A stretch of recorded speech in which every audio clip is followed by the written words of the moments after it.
We're not meant to go through things alone. We're meant to go through things together as a family, as a church, as a Christian community, as people on earth trying to get through life. And the more we have people that we can open up to and talk to, if you don't have those people, work to find them. Work it like it's a job because it's that community is important for people, for human beings. If you don't have a men's group, if you don't have a church, consider going somewhere where there's already structure and looking for people that you can actually open up to, connect with, and trust.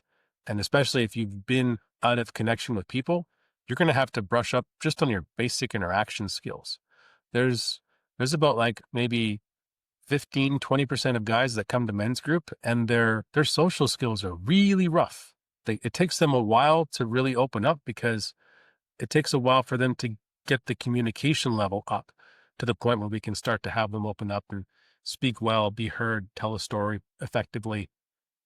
And it's a real challenge. It's part of why I believe in what we're doing because of how many people it's helping and how drastically it's helping men. Yeah, I've seen men's group be such a helpful influence in so many men's lives now. Do you want to give a little bit of info about the men's group that you are offering these days? Yes, I'm offering a group called Brotherhood Foundry. There's a Sunday group currently, 4 to 6 p.m. Pacific time, and I'm looking to help more men and open up more time slots as the demand increases. Is That's that in the person or online? that is online. Yeah, Brotherhood Foundry is going to be likely mostly online.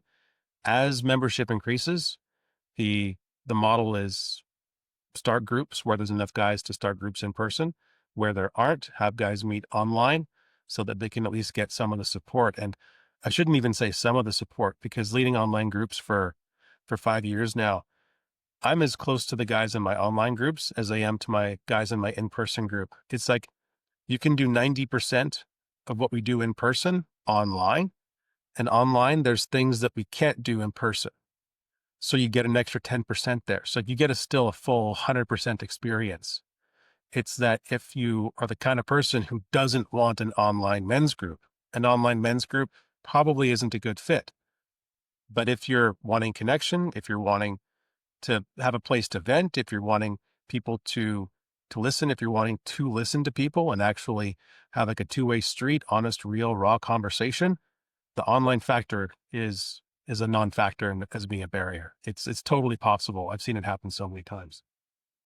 So I run an in-person men's group here in Vancouver, British Columbia, Canada. And during the pandemic, we went online using Zoom, and now we're back in person. And I noticed that there's a big difference. You had mentioned that there's like a 10% that you can do online that you can't do in person. I'm curious to know what that 10% is.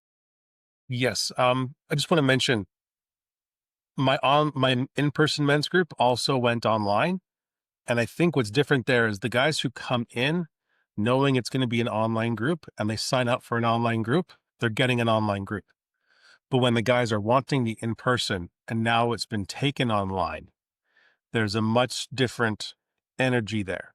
There's more of a struggle because the guys haven't been selected for what they're in. So that is a barrier. When the guys are opting into online, knowing it's online, it's a very different energy in the room because everyone's there by choice. When it comes to what can be done differently is there's uh it's hard to say it without spoiling it because these are specifically processes where the fact that we're online changes what I can do because I can mute people, I can stop their video, I can I can I can engage in theatrics that heighten the experience in ways that I can't do in person. So without giving away the secrets, I can hint at the toolbox I have access to. And also there's like the breakout rooms are great. This one I can talk about. The breakout rooms are great because when we're in person and we pair off, we can still all hear each other. But in a breakout room, it's just you and the other guy, and the whole world has fallen away.